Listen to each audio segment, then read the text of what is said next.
This is not the place to commemorate the trials and privations endured by the immigrant Mormons before they came to their final haven. For the shores of the Mississippi to the western slopes of the Rocky Mountains, they had struggled on with a constancy almost unparalleled in history. The savage man and the savage beast, hunger, thirst, fatigue, and disease, every impediment which nature could place in the way, had all been overcome with Anglo-Saxon tenacity. Yet the long journey and the accumulated terrors had shaken the hearts of the stoutest among them. There was not one who did not sink upon his knees in a heartfelt prayer when they saw the broad valley of Utah bathed in the sunlight beneath them and learned from the lips of their leader that this was the promised land and that these virgin acres were to be theirs forevermore. Young speedily proved himself to be a skillful administrator as well as a resolute chief. Maps were drawn and charts prepared in which the future city was sketched out. All around, farms were apportioned and allotted in proportion to the standing of each individual. The tradesman was put to his trade and the artisan to his calling. In the town streets and squares sprang up as if by magic. In the country there was draining and hedging, planting and clearing, until the next summer saw the whole country golden with the wheat crop. Everything prospered in the strange settlement. Above all, the great temple, which they had erected in the center of the city, grew even taller and larger. From the first blush of dawn until the closing of the twilight, the clatter of the hammer and the rasp of the saw were never absent from the monument which the immigrants erected to him who had led them safely through many dangers. The two castaways, John Ferrier and the little girl, who had shared his fortunes and had been adopted as his daughter, accompanied the Mormons to the end of their great pilgrimage.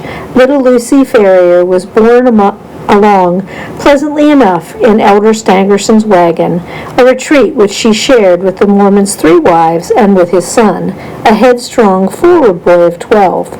Having rallied with the elasticity of childhood from the shock caused by her mother's death, she soon became a pet with the women and reconciled herself to this new life in her moving Kansas-covered home. In the meantime, Ferrier, having recovered from his privations, distinguished himself as a useful guide and an indefatigable hunter.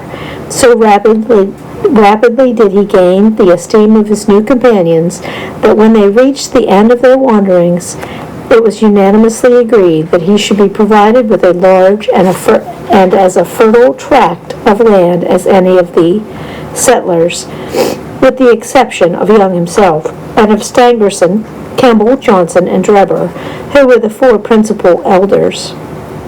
On the farm thus acquired, John Ferrier built himself a substantial log house which received so many additions in succeeding years that it grew into a roomy villa. He was a man of practical turn of mind, keen in his dealings and skillful with his hands. His iron constitution enabled him to work morning and evening at improving and tilling his lands. Hence it came about that his farm and all that belonged to him prospered exceedingly. In 3 years he was better off than his neighbors. In 6 he was well-to-do. In 9 he was rich, and in the 12th there was not half a dozen men in the whole of Salt Lake City who could compare with him.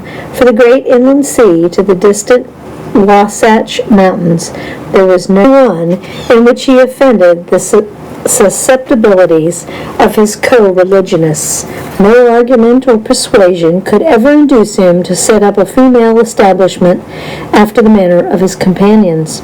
He never gave reasons for this persistent refusal, but contented himself by resolutely and inflexibly adhering to his determination.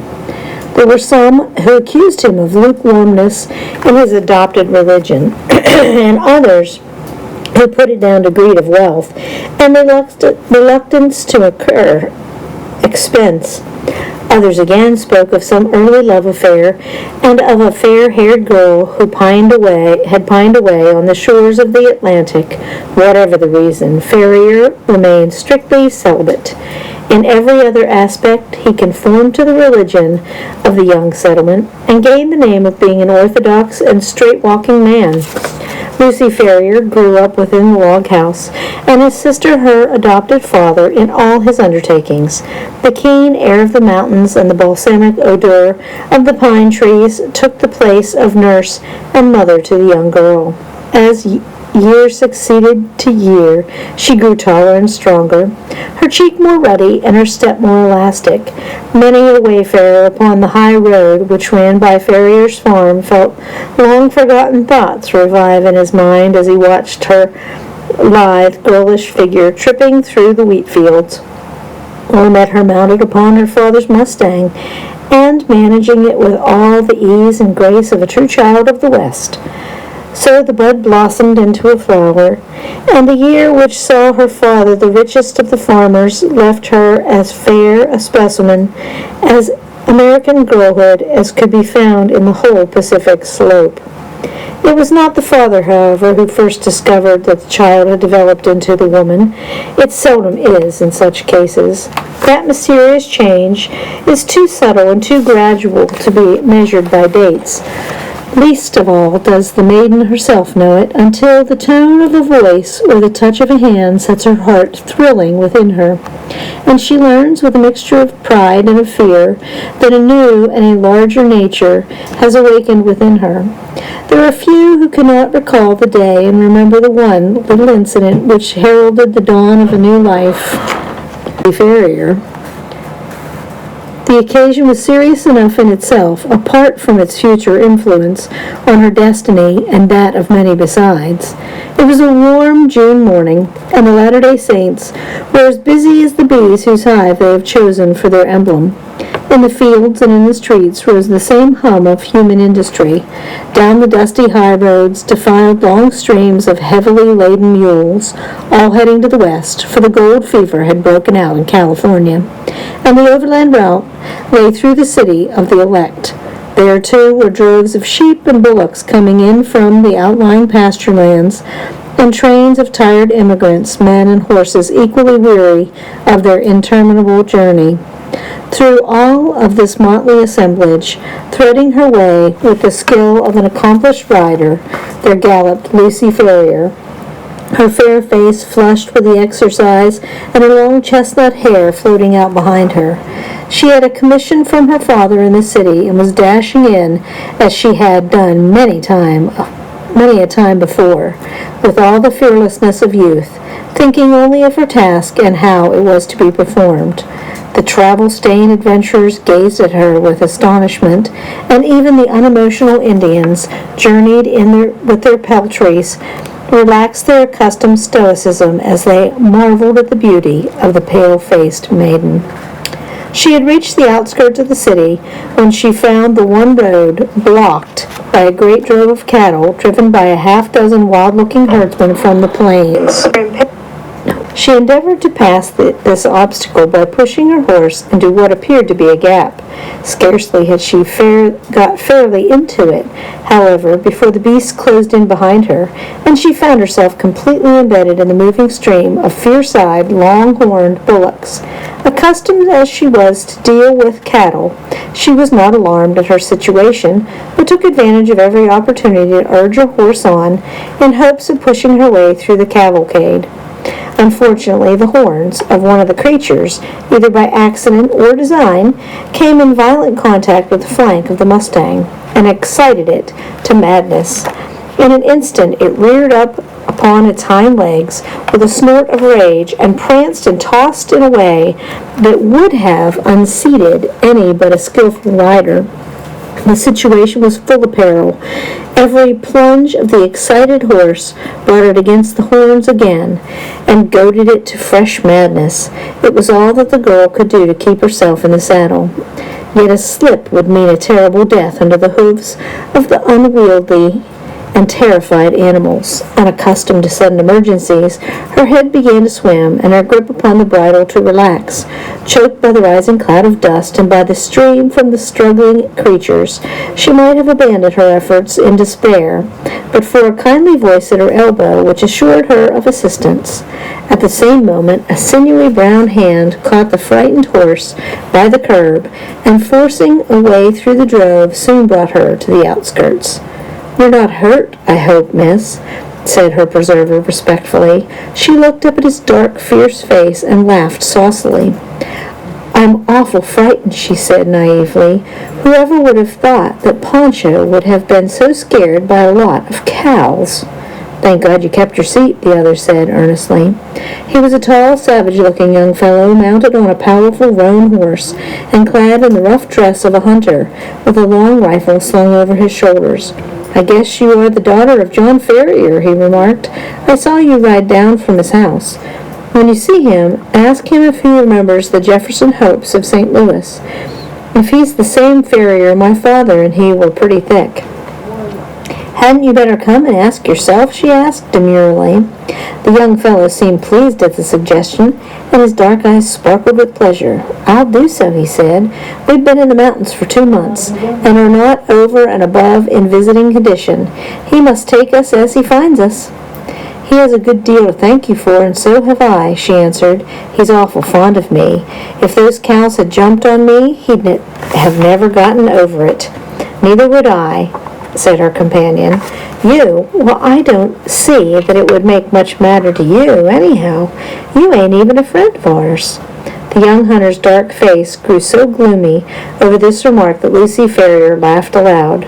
"There, I didn't mean that," she said. "Of course you're a friend now. You must come and see us. Now I must push along, or Father won't trust me with his business any more. Goodbye." "Goodbye," he answered, raising his broad sombrero and bending over her little hand. She wheeled her Mustang round, gave it a cut with her riding whip, and darted away down the broad road in a rolling cloud of dust. Young Jefferson Hope rode on with his companions, gloomy and taciturn. He and they had been among the Nevada mountains prospecting for silver and were returning to Salt Lake City in the hope of raising capital enough to work some roads which they had discovered. He had been as keen as any of them upon the business until this sudden incident had drawn his thoughts into another channel. The sight of the fair young girl, as frank and wholesome as the Sierra breezes, had stirred his volcanic, untamed heart to its very depths. When she had vanished from his sight, he realized that a crisis had come into his life, and that neither silver speculations nor any other questions could ever be of such importance to him as this new and all-absorbing one.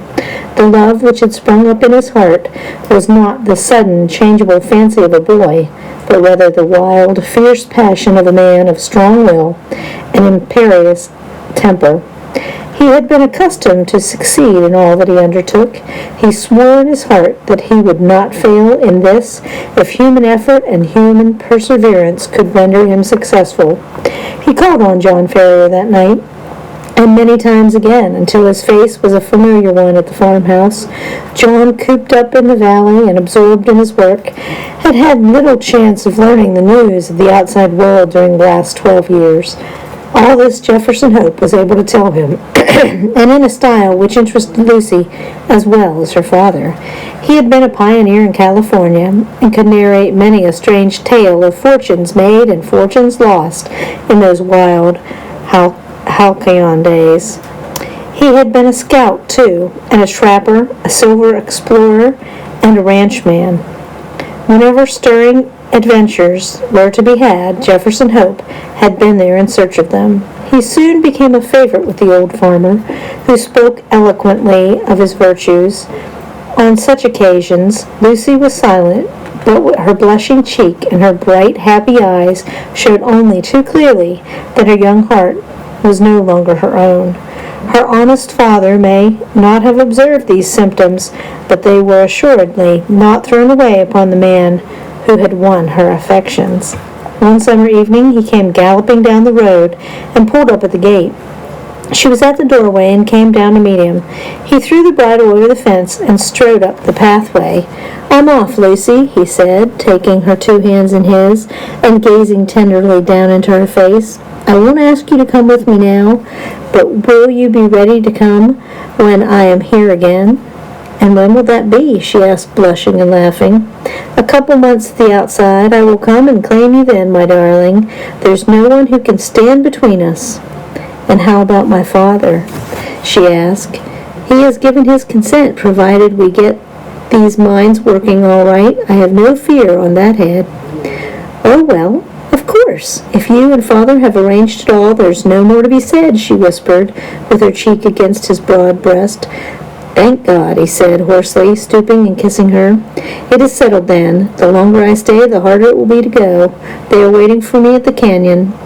Goodbye, my own darling, goodbye. In 2 months you shall see me." He tore himself from her as he spoke, and flinging himself upon his horse, galloped furiously away, never even looking round, as though afraid that his resolution might fail if he took one glance at what he was leaving. She stood at the gate, gazing after him until he vanished from her sight. Then she walked back into the house, the happiest girl in all of Utah. This ends Chapter 2.